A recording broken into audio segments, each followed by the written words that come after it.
Hello YouTube, welcome back. So in this video I want to talk about Breonna Taylor, the Attorney General Daniel Cameron, and also of course the grand jury verdict.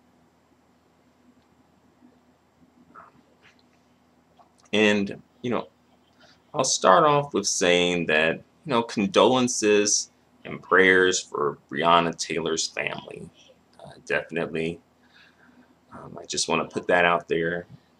And, and also, I think this is actually probably like my first video that I've actually done specifically about Breonna Taylor, which is a bit troubling to myself, but just calling myself out on that. But let's get into this though. So, as we know, only one officer was charged, and he wasn't even charged with murder. He was charged with pretty much endangering Breonna Taylor's family. No, Breonna Taylor's neighbors, pretty much, right? Not endangering and murdering Breonna Taylor, or even endangering her boyfriend. Just endangering the neighbors, which I wouldn't have a problem with if the murder charge was on there, um, but it is not. And in reference to Daniel Cameron, the Kentucky Attorney General, all skin folk ain't kinfolk, you know. Um, Although he came out and spoke about this, and he said that he understands as a black man. All right, I'll show you a brief clip of him, speaking about that. I understand that as a black man, how painful this is. And which is why it was so incredibly important for make sure that we did everything we possibly could to uncover every fact. Representatives of the Attorney General's office have taken a lot of criticism and scrutiny, but that scrutiny in many ways was misplaced, because there was not a day that people in this office didn't go to sleep thinking about this case. The criminal law is not meant to respond to every sorrow and grief, and that is true here. But my heart breaks for the loss of Miss Taylor, and I've said that repeatedly. My mother, if something was to happen to me,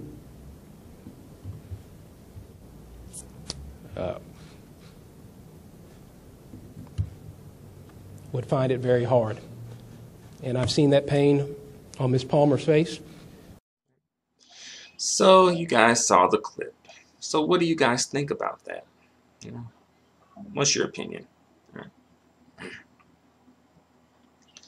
Um, you know, Daniel Cameron, he is part of the Republican Party, and I believe he spoke recently at some convention or whatever.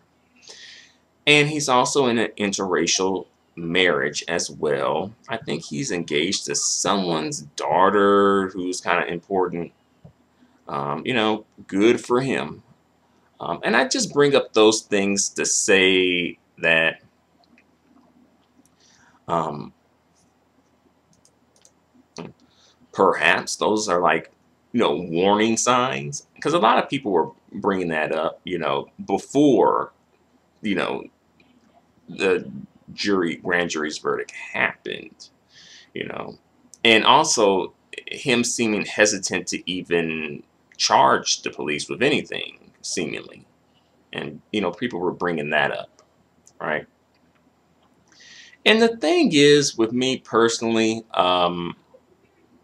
if he was ultimately just doing his job, and even if going hard for Breonna Taylor or on behalf of Breonna Taylor, I'd be like, okay, that's just his personal life. But since, being a Republican is political and being in a interracial relationship can be seen as political, it's just things to take into account, you know. And ultimately, he said that, he understands as a black man, but I feel like those two factors could have factored into him in the part that he played in Breonna Taylor and her family not getting justice, right? So that's pretty much why I bring that up. At the end of the day, people can date who they want and marry who they want. There's no law against being in an interracial marriage. And as well, people can vote and identify with whatever political party they want to. And to be fair, some people feel like both political parties are, corrupt and not have the best interests of black people in mind. Definitely that's an argument. So it's like either one, right? But ultimately, I'm just putting those things out there. But on to more important matters, though.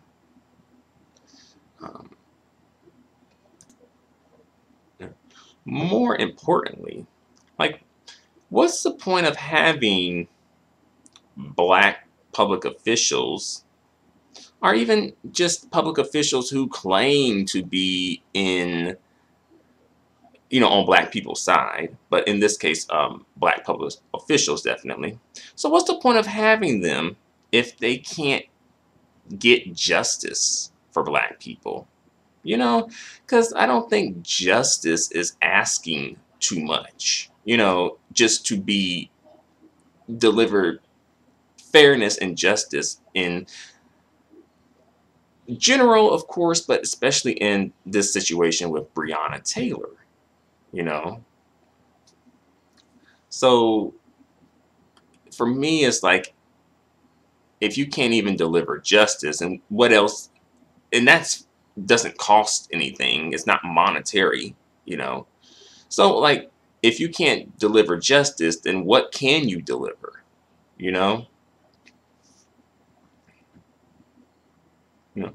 And it shows that, these people are low-key, like, they're in powerful positions, but they're not powerful. And I want to show you a video clip of Sister Soldier, or Sister Soldier, really sort of, explaining more about this. And I think she does a great job. So I just want to share this video clip with you guys right quick, and then I'll come back. Powerful is when you can deliver resources, services, and substances to your people and not compromise. The only black people who can become mayors of these cities are people who compromise with the white power system and deliver the resources to other places other than our community in Los Angeles. And I think the reason why we wouldn't be sitting here if they would have delivered the right verdict is because white people wouldn't have been hurt, white property wouldn't have been damaged, and America wouldn't have lost to the tune of $500 million. In terms of solutions, however, for young people, I see it as black people having to put pressure on the system, continued and consistent pressure. That we need to, I'm going to tell you what for. What we need to do is get our experts together, make an economic assessment of our relationship to America, our contributions to corporate activity, and divest from America as a white racist institution. Black youth, we spend a lot of money on sneakers, we spend a lot of money on gear, we spend a lot of money on jewelry, and we're going to have to be unified. For the first time in Los Angeles, we saw unity between the Bloods and the Crips. We need that. Yes, we need black but unity. Sister Soldier, these two gangs out there were unified in looting the community. They temporarily abandoned their own enmity between each other and helped to ransack their own community. That doesn't mean that I give up hope on their ability to become politically conscious. I think that black youth have been neglected, and they've also been looted, which is why they're looting. Sister Soldier delivered the sermon that day. Right. And did you notice the black dude in the clip who was making them facial expressions, them shady facial expressions in the clip? All right. All right. All skin folk and kin folk. But also, like, does Daniel Cameron even care, like, on a personal level? Yeah, you know. And I feel like he probably just has to do this to help maintain his, like, situation with the Republican Party, whatever that is. But I want to move on and talk about, you know, the black men and women, and especially women, who are protesting. And they're protesting on behalf of Breonna Taylor. And I do have a question to throw out there. Should black women be, like, on the front lines protesting for Breonna Taylor, like, you know, they've done for, you know, Ahmaud Arbery, or Arbery, Ahmaud and George Floyd, and of course countless others, right? And I just bring that up where it's like, okay, since it's for a woman, does that change things? Or you, like, you know, black women get off the front lines, even if it's for another black woman? You know, personally, I do feel like, you know, black women can support, of course, definitely, and should support, of course. As far as being on the front lines, I don't think that's the best place for black women to be. You know, these protests can turn into riots and get very violent.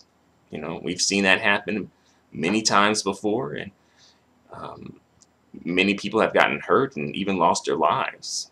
So, you know, again, I don't think being on the front lines is the best thing. I can understand black people's frustration, especially black women's frustration about this and wanting to do something and wanting to just, you know, try something, do something, like have some sort of action. Even if it may not be the best course of action, right? And I also want to talk, of course, about, you know, Breonna Taylor and her family. So Breonna Taylor, as far as I know, I believe she was an EMT.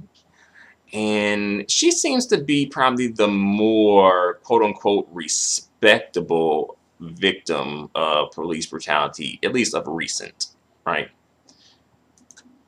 You know, in comparison to George Floyd and Ahmaud.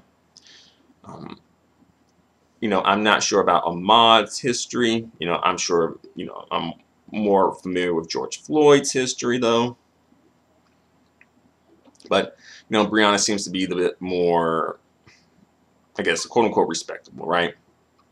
Nevertheless, it didn't, her being a woman didn't, I don't know.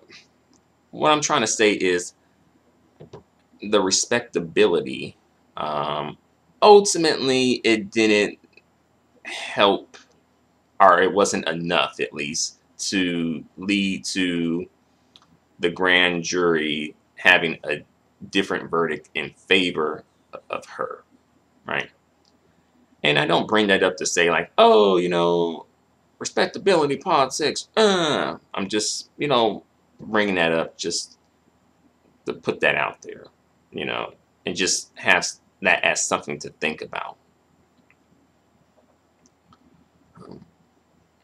But they were saying, I read that they, because people were saying, like, oh, you know, Breonna's boyfriend, her current boyfriend at the time, was a drug dealer, but it was actually her ex-boyfriend who was a drug dealer. And this is something that came up too when it came, like, in the community, where it's like, oh, well, Breonna Taylor should have chose better. And, you know, perhaps, you know, maybe she should not have been, associating. But does that mean that she is not deserving of justice? Does that mean that she deserved to die in the manner that she did? You know, and it is interesting that this comes up because it's like, of course, folks didn't bring up this type of stuff when George Floyd happened, right? Or even when Stephon Clark happened, right? That didn't come up. And also, when it comes to choosing better, the black men who were victims, like I didn't, especially the black men who were victims of police brutality and have non-black wives, girlfriends, babies, mamas, whatever. I didn't really see them pushing extremely hard for justice on behalf of their slain spouse, right? It was more so black women doing that. So, perhaps those guys should have chose better too. We all got choices and decisions. I'm just saying. I also want to talk about this $12 million settlement that the family received. And, I'm going to say that I'm not going to judge the family for taking the money. And it's easy for us to judge the family for taking the money because it's not us and we're not being offered the money and we're not in the situation. And it's like, to me, I'm thinking about it like, well, you can get, it's them accepting the money will not play a factor in bringing Breonna Taylor back. As far, like, unfortunately, she's dead and she can't come back, right? And it's not like they were saying like, oh, well, either you can choose your daughter or $12 million. It wasn't like that. It wasn't like they sold their daughter for $12 million, you know. And as well, I can understand them thinking like, well, there's probably, justice probably isn't going to be served in this case anyway for one reason or another. And maybe think, okay, well, at least you can get something, because you can end up with nothing, like some people, at least you have $12 million. And granted, $12 million isn't everything, but let's be real. If someone just gave you $12 million, I don't think you'd be like, man, let's be real, no. So I'm not going to judge the family for taking the money. And as well, they may need the money. But then again, they did get money from the GoFundMe's and whatnot too. But, nevertheless, $12 million can set up their family, for generations if it's managed correctly. Just saying. So long story short, I'm not going to come down on the family for accepting the settlement. But some people kind of had some criticisms about them accepting the settlement because they kind of felt like, oh, well, the settlement came with some strings attached to it.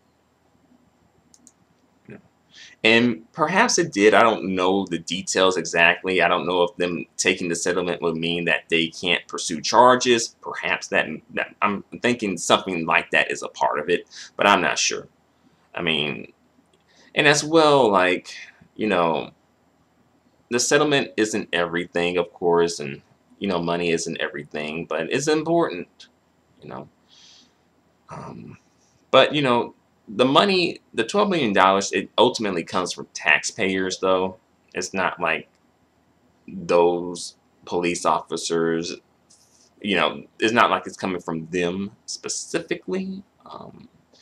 But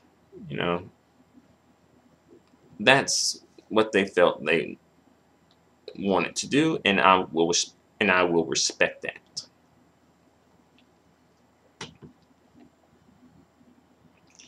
So I also want to talk about something that came up on social media. So LeBron James spoke out about this, verdict and whatnot, and he had a couple of things to say, and he said that one of the things he said is that, quote unquote, the most disrespected person on the earth or on earth is the black woman. And I'm getting a little tired of hearing this phrase. And don't get it twisted, don't misunderstand me. It's not that I don't think it's true, because I do, ultimately.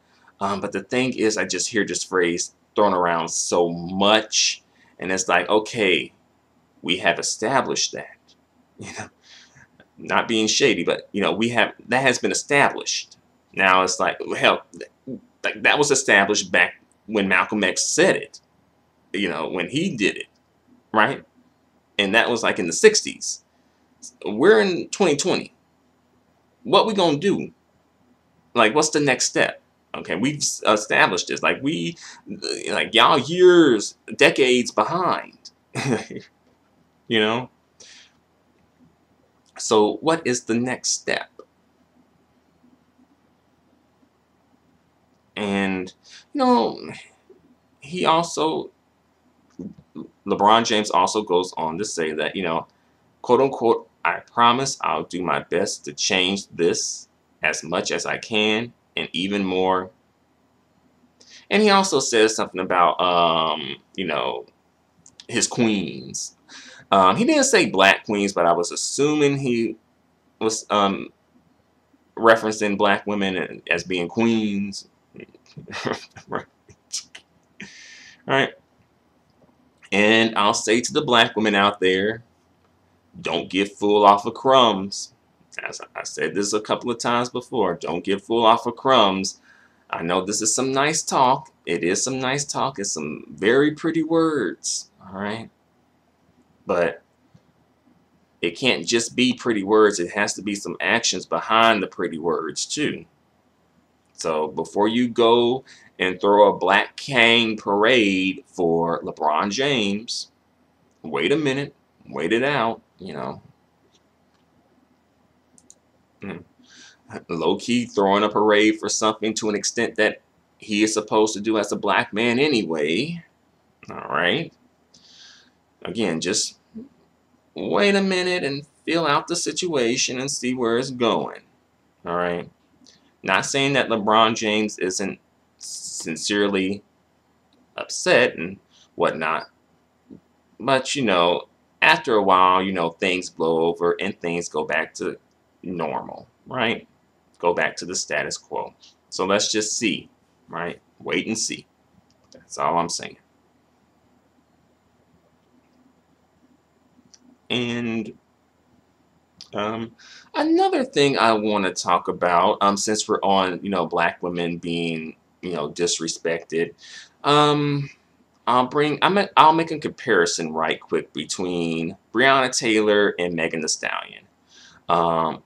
In Breonna Taylor's case, her situation is like outside of the community, right? About her, being disrespected, that's a complete understatement, by the way. But being murdered is more like it. But being disrespected outside the community, right? So that shows you how black women are being treated outside of the community. While the Megan Thee Stallion situation with Tory Lanez, we ain't forget about that. That shows you how black women are being treated in the community, or at least examples of it, right? Again, it's not like, oh, every black woman doesn't get treated that way. And yes, that's true. But nevertheless, I do think these situations are somewhat reflective of how black women are treated, unless they are, basically Beyonce, are some, very well-respected celebrity or well-known person who is very much fulfilling respectability politics, etc. But it goes to show you that, this situation with black women, it happens both in the community and outside of the community. And we do need to address both of those situations, because I can see them going oh hard, like oh about the outside of the community stuff, but it's like, well, we also got issues in the community that we have to deal with and correct and rectify too.